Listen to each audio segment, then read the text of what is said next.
जैसे पानी में वही पदार्थ घुलनशील होगा जो कि उसकी तरफ प्रकृति रखता होगा।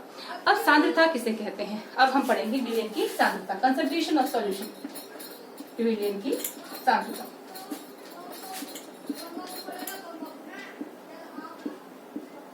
यानी concentration of solution, concentration of solution.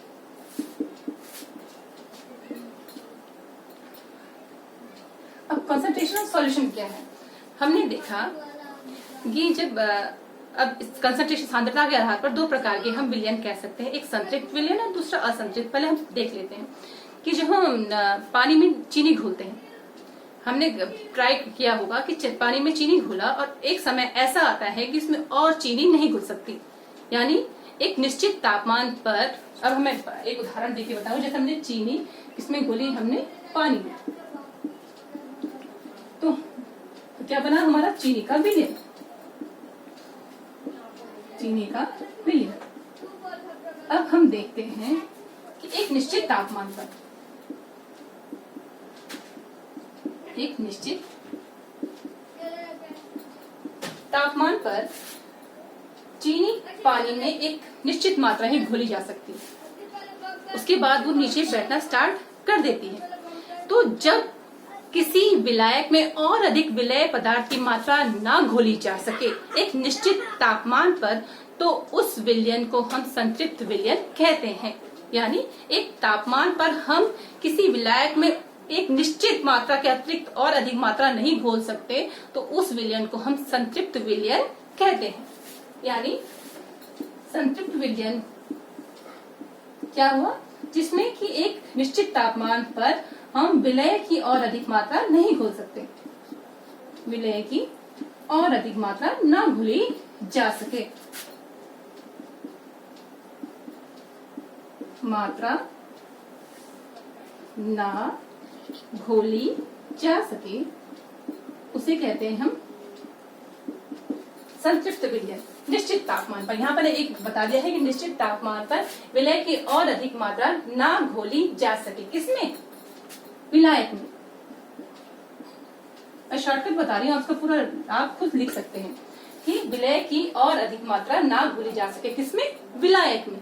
तो आप इसको एक शब्द बना के कर सकते हैं कि एक निश्चित तापमान पर जिसमें कि विलायक में विलय पदार्थ की और अधिक मात्रा ना घोली जा सके, उसे कहते हैं हम संतृप्त विलयन। क्योंकि हमने देखा, जब हम देखते हैं कि जब हम पानी गर्म करते हैं तो उसमें और चीनी घोली जा सकती है, इसका मतलब उसका सरफेस एरिया बढ़ गया। लेकिन एक निश्चित तापमान पर अगर हम उसमें और डालेंगे तो नीचे बैठ जाएगी, मतलब उसमें और अधिक जगह नहीं है। अब देखिए, और एक दूसरा कहते हैं असंतृप्त विलयन। असंतृप्त विलयन मतलब जो विलयन तृप्त ना हुआ हो, जिसमें हम और अधिक मात्रा घोल सकते हैं, किसकी, विलय पदार्थ की। मतलब चीनी का असंतृप्त विलयन और संतृप्त विलयन में क्या अंतर होगा, जब हम चीनी में और अधिक, जब हम पानी में और अधिक चीनी घोल सकते हैं, मतलब जब तक निश्चित तापमान में जब हम जितनी घोल सकते हैं, मतलब और घोले, जब तक वो घुल रहा है, मतलब अभी तक वो क्या हुआ, असंतृप्त है। जैसे ही उसमें मात्रा अब और नहीं घुल सकती विलय पदार्थ की, तो उसे कहेंगे हम संतृप्त विलयन, उसे हम कहेंगे संतृप्त विलयन। असंतृप्त में हम विलय पदार्थ की और अधिक मात्रा घोल सकते हैं, विलय पदार्थ की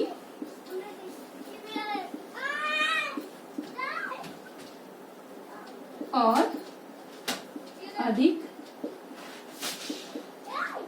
मात्रा घोल सकते हैं।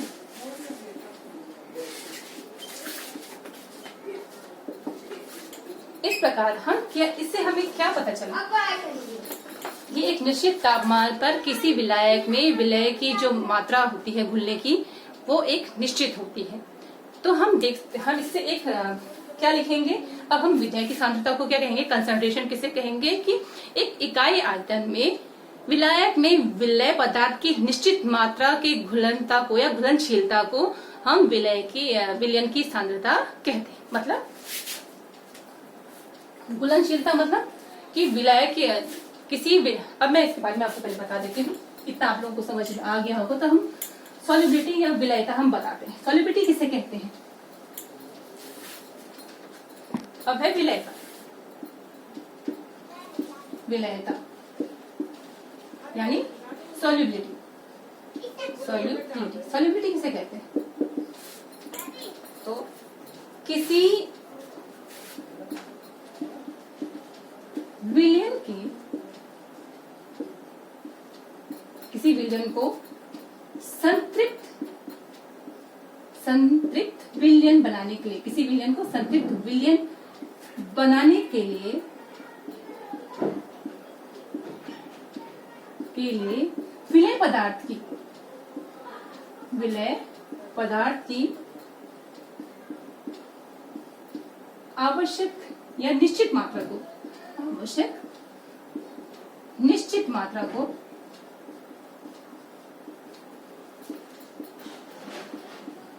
विलयता कहते हैं, को विलयता या घुलनशीलता कहते हैं,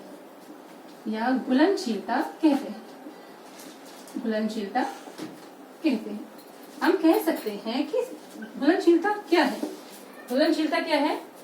किसी निश्चित तापमान किसी विलयन को संतृप्त विलयन बनाने के लिए विलय पदार्थ की आवश्यक निश्चित मात्रा को विलयन की क्या कहते हैं? विलयता या घुलनशीलता कहते हैं। और इसी को हम क्या कह सकते हैं कि इकाई आयतन में विलयन को संतृप्त बनाने के लिए जो आवश्यक विलय की आवश्यकता होती है उसे हम क्या कहते हैं? विलयन की सांद्रता कहते हैं। अब इससे हम विलय की सांद्रता निकालने के लिए हम कई सारे फॉर्मूले हैं, तो मैं आप लोगों को उसके बारे में बता देती हूँ। विलय की सांद्रता निकालने के लिए हम किस प्रकार से हम विलय की सांद्रता निकाल सकते हैं। तो सबसे पहला है कि किस आधार पर हम, जब विलायक को किसमें लिया गया हो? द्रव्यमान के रूप में लिया गया हो। विलायक किस रूप में हो? द्रव्यमान। तो हम, और विलय भी किस रूप में हो? विलय का भी हमने क्या लिया हो? द्रव्यमान के रूप में। तो हम विलयन की सांद्रता कैसे निकालेंगे? तो विलयन की जो सांद्रता हम निकालेंगे तो हम लिखेंगे विलयन की सांद्रता बराबर हो जाएगा विलय का द्रव्यमान बटे विलायक का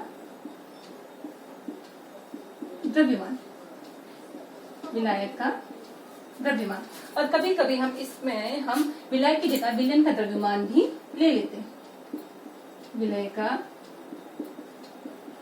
द्रव्यमान बटे विलायक का, विलयन का